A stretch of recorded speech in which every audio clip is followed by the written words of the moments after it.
Hi, I'm Paul Bowman, CEO at Wexer, the digital fitness specialist who deliver over 25 million fitness experiences per year for our partners worldwide.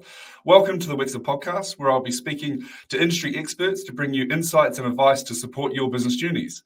In today's episode, I'll be chatting with Rob Cunningham, Director of Leisure and Business Development at BH Leisure, a leading operator in leisure and events, a registered charity and social enterprises that designs and builds engaging experiences to inspire people and enrich lives. I really like that mission, that what you do, Rob. How are you? Yeah, really good, Paul, and yeah, really pleased to be here. Oh, thank you for joining on. I think your experience is going to be awesome in terms of just for others listening to their digital journey. So, but before we get into that, a little bit about you, sir. So your role at BH Live, what does it look like on a day-to-day basis? Yep. So, Director of Leisure and Business Development. So, BH Live operate 12 leisure facilities based on the South Coast. So we have 6 sites in Portsmouth, 6 sites in Bournemouth, 30,000 members, and a whole variety of facilities, really, from gyms, swimming pools, athletics tracks, gymnastic centres. So huge variety. Day-to-day role is really responsible for the whole business leisure strategy, the continued growth, innovation of our leisure services. And I work very closely with our local authority partners to make sure that we're delivering not only the continued growth around commercial performance, but also increasing social value for our community. So how can we engage with those with long-term health conditions, families on low income and different hard to reach groups? So, quite a vast and varied role, but one that I really enjoy. And your background, of course, I know your background. We work together, but so your background before BH Live? Yeah, wow. Starting off in the industry as a fitness instructor, I think you either start as a fitness instructor or lifeguard, and I started off on the gym floor, and then sort of moved through the ranks, really, from personal trainer to then fitness manager, and then fitness manager for 2.5 years, and then moved over to my first, I suppose, local authority leisure operator, a company called One Life. And then a few roles there, from a general manager of a small site, promoted to a bigger site, and then moved into a couple of regional roles, most notably contract manager at the St Albans, that was not only actually looking after leisure facilities, but looked after 2 theatres as well. That was a little bit varied. And then moved over to BH Live just over 6 years ago now, actually as an area manager, as one of the leisure contracts in Portsmouth, and then moved into a head of leisure role, and then since then promoted now to Director of Leisure and Business Development. So to all listeners, Rob's got a very, very vast experience. So listen on in. But in terms of, so how did you get the bug for fitness? Was it the natural progression of I wanted to be a fitness like a personal trainer, and then moving forward, or where did that come from? Yeah, so a sporty background. Through school, I think like most people in England, started playing football, joined a team, and then when I went to secondary school, played a bit of rugby. Really got into that county level. So I was really into sport. What position? Number 8. Number 8, yeah, okay, yeah. I knew you had a little bit of razzle dazzle to you. Yeah, a bit of an egg chaser, as people say. So heavily involved in sport, and then. I did find school pretty hard, but sport was always the release. And then, coming out of sixth form, thinking what to do. So enrolled on a 12-week intensive course to become a fitness instructor. And then what you actually learn is actually nothing like the reality of, long hours, but also, you learn a lot more from other industry experts. I suppose then, involved myself into fitness, and haven't looked back. And what keeps you motivated now? And what gets you out of bed in the morning in terms of working in the leisure industry? Yeah, I think a variety of things, really. I think the leisure industry is such a fantastic industry. We make such an impact on people's lives, and some of that, I think what we find hard as an industry is to quantify the success of that, because we are the prevention. But some others don't see that. But I suppose specifically on BH Live, in terms of what keeps you motivated is that my role is to continue to innovate and meet the needs of ever changing customer demands, and to have that empowerment to make those changes is what keeps me so engaged and motivated. Yeah. And with this podcast, we're going to do a bit of a deep dive into kind of execution of digital strategies and how BH Live did it. So can you give us a bit of an overview of your digital strategy and I guess how Wexer fits into that vision? Yep. So I suppose it's centered around accessibility, innovation, and really it's all about the customer. And I think, the pandemic was a huge leverage and change for us that, doors locked, no service offer, and everyone was trying to push out online content. And ultimately that got us into the conversation with Wexer around how can we facilitate all of our members by providing some sort of content. And Wexer was a partner at the time. I think we tested the market and were the best product. And I suppose a few main reasons why is that Wexer provided us with 3 specific options where they had their own library of content that was really good to push out to our members straight away. The other one was the ability for us to live stream our group exercise classes. That as much as the live content Wexer provide is fantastic at touch of a button, where we actually see more growth and success is by having our instructors in front of the camera. Local stars, eh? Yeah, precisely. And then the last one was actually we pre-recorded some content that went out to the members. So if they weren't able to join the live stream, customers were able to go back and do some of their favorite classes, seeing some of their favorite instructors. Sorry, Paul. The last thing that I would also say is around the different variety the platform has had to offer. I've already mentioned around some of the hard to reach groups that a lot of the sort of health outcomes we deliver is on long-term health conditions. So to be able to have sort of seated chair classes ranging from your sort of Les Mills, hard cases, has been really valuable to us. So it's vast.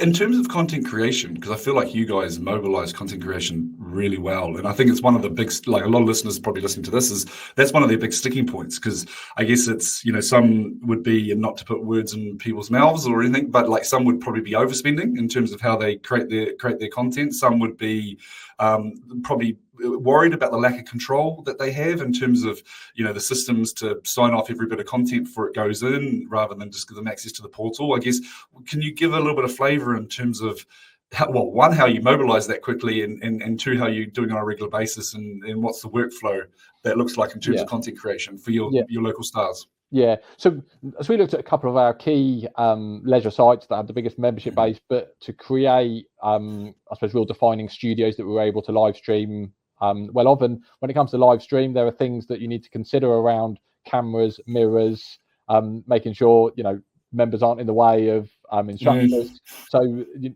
had to do, a little bit of planning in terms of which studios were the best ones.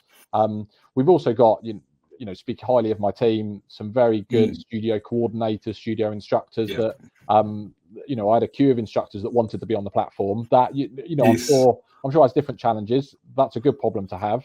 I was going to say, I think every club would wish that they had that problem. But I think, in particular at BH Live, the instructors we have are really passionate around what they deliver. Love that. And in terms of sign-off process, got complete trust in my team that what they deliver is at the very high standard. Yeah, so really it was you mobilized the studio coordinators to kind of take power in it and then enable them to run with it, with you signing off at the top end, right? It wasn't as difficult as you didn't even create new studios for it. You used current studios. Yeah, correct. Yeah. Correct me if I'm wrong. Yeah. So Rob, in terms of measurement of success with digital initiatives, how are you measuring that? Yeah, so in terms of the Wexer platform, the first one we look at is the overall member engagement. So how many people are, first of all, accessing the web page, and then we check to actually who's viewing, how many are viewing the content. And then there's specific data we look at, in particular around our live streamed classes. So which classes are being viewed, and also how long for, because some will just go on and click for 10 seconds and then dip off, but we actually want to, trying to prolong stays on the platform. And it is very interesting when you start looking at the data and patterns at which days are more popular, what times, and what type of classes. I think we've seen in particular Zumba on a Thursday evening very popular, but some of the yoga and Pilates And then I suppose, in terms of other digital metrics, of course, customer feedback, we use Net Promoter Score as an overall gauge of member satisfaction. And do you have, a lot of our research is around confidence, so a lot of people build confidence through digital before they go to live, especially if you've got live instructors so they can see that class, do that class, feel comfortable, then go into live. Like, have you been looking at those patterns in particular as well, or is it more just overall usage? Yeah, mainly overall usage, if I'm honest. Of the platform, and of course looking at the live as well. Makes sense. Yeah. No. Okay. And then, what is for you? What does digital success look like? I guess for BH Live. Well, I mentioned at the start 30,000 members. But that's the physical members that we have within our facility reach. Mm-hmm. Ultimately, with digital, we want to be broadening our audience, broadening our approach, and really getting the story out there around the variety that's on the digital as well. As I mentioned, it hasn't got to be for your hardcore group exercise goers. We know a lot of people were intimidated coming into gyms. The digital really breaks down that barrier. And that's ultimately where the place that we want to be. No, I like it. I like the ambition as well. And then in terms of changing needs, because of course you have a vast amount of different use case for the members, right? So, like how are you using digital for different segments? Yeah, I think in terms of the technology and what we're trying to leverage, is that we're trying to enhance fitness experiences, and really I think it comes down to personalization. Is that we're wanting to provide relevant content to the right individuals, and I think that's where some of the technology really plays into that. Is that we want to look at behavioral patterns. So if a member continues to do sort of mind and body type classes, and that's the type of content that we want to be pushing to them to get them to continue doing, but also trying to market and attract them to try new things as well. No, makes sense. And then I guess in terms of your feedback loop, like once you start to see trends on the platform, or different viewers, or people you're seeing the drop offs, what has been some success that you've done in terms of the execution of it? Because you had the platform for since early COVID. Right? Do you know? So we launched the platform just coming to the end of the third and final lockdown. So that's right. Yeah. So when we first launched the platform, like most operators, the use through the platform was very high. Precisely. But then of course it's not there to replace in-center, it's there to be a value add, and that's definitely where we've seen the partnership take us, and that's where we want to be. But to answer your question in terms of feedback loops, is that we need to continue to talk about the Wexer platform, continue to advertise it, because I think at times members can sometimes forget that it's a perk and it's a value add. So we do a lot in centre around our digital screens, social media ads, app notifications, just to continue to remind our customers around that value add that they get. And as part of potential customer or members that want to leave, we always drop in the fact, and it is part of our exit surveys, is that should a customer leave, have they considered enrolling onto an online membership, because you can still access over 1,000 at home classes, let alone our live streams. You can still see your favorite instructor, and we pre-recorded a load of content, so you can see your instructor without even streaming in at the right time. And they continue to engage with the brand, and then ideally come back to BH Live when they're ready, right? Yeah, you got it. I like it. And then with Gen Z, we're speaking a lot about them, because of course their digital consumption is completely different to X and boomers. And I know it's a bit of a hot topic at the moment, but reality is that they are very, very different. I would actually say that they're driving more digital consumption than they are physical consumption, because physical consumption needs to be really kind of more event inspiring, and they're happy to do the grind within digital. So are you doing anything on the Gen Z side? Yeah, well, just to I suppose highlight it, it's definitely reshaping our industry a little bit. And I've already mentioned it a little bit, is that with the digital platforms that we have, we need to make sure they're being interactive, and we're really personalizing the experience. I think that's what the Gen Zs want. One aspect, they're quite, without offending anyone, they're quite lazy in terms of we need to be personalizing the experience so they engage with us at a very early stage. Because it needs to feel unique to them. It needs to be about them, right, rather than generic. Yeah, exactly. So I suppose my main comment is that we need to break down the barriers to make it as easy as possible for them to access. No, I agree. And then actually, to your point before as well, I was just thinking about the stat. Like, actually, 50% of people don't even know they have digital tools to be able to support members. And so the actual members themselves, that's a report that we commissioned probably about a year ago. We're probably going to do it again to see, but it's just to your point about actually just making sure members understand that it even exists, and then of course, can it be personalised? Yes, is an important part of the journey, right? And so many people are just not aware that the service even exists. So well done you and BH Life.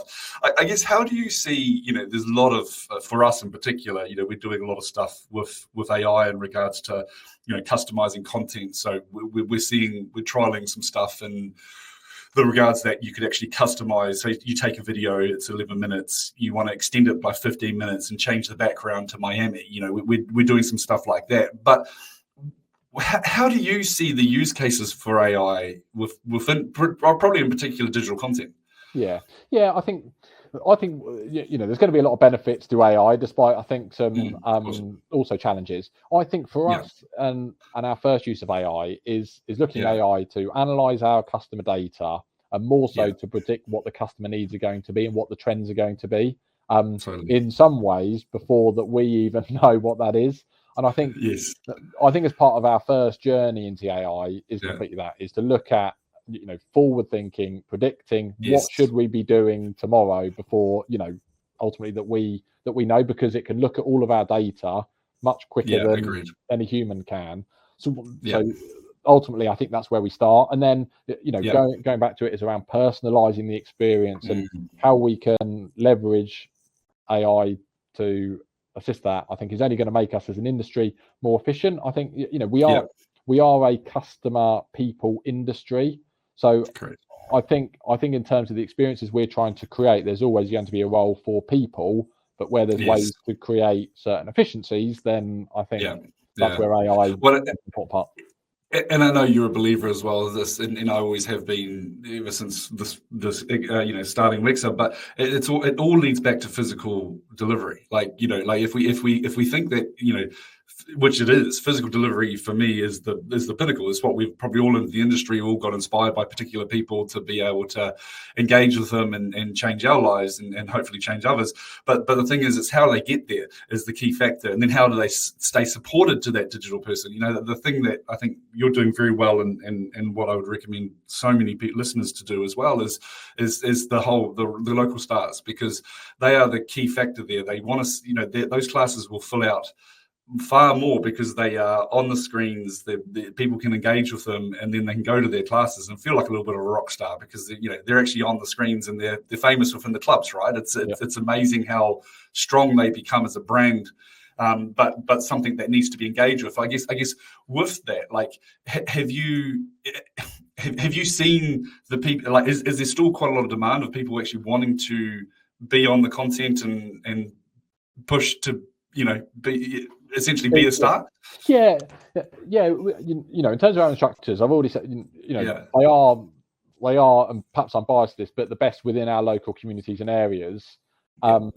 And more so is they're very passionate about what they do. So the answer is yes, is they want to be on the platform, they want to be live streaming.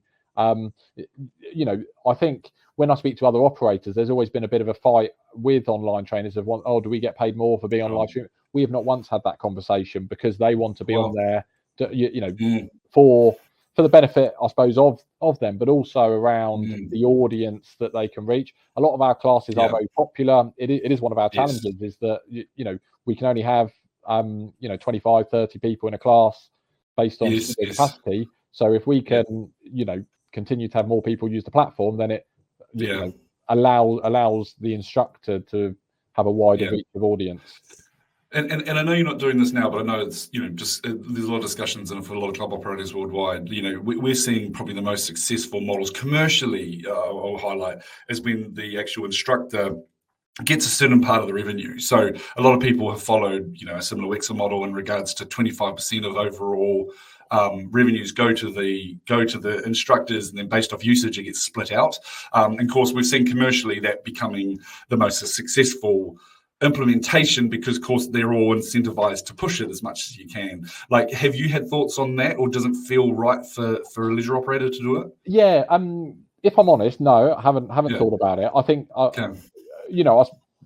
suppose one of the challenges I've got, as I mentioned, is I've got a queue of instructors who want to be on the platform. If I start them financially incentivizing, I'll have all of them wanting the peak time and peak slot. But I can see why that is definitely a good model to go down, because of course it's going to drive more growth on the platform. Instructors are rewarded for their good work.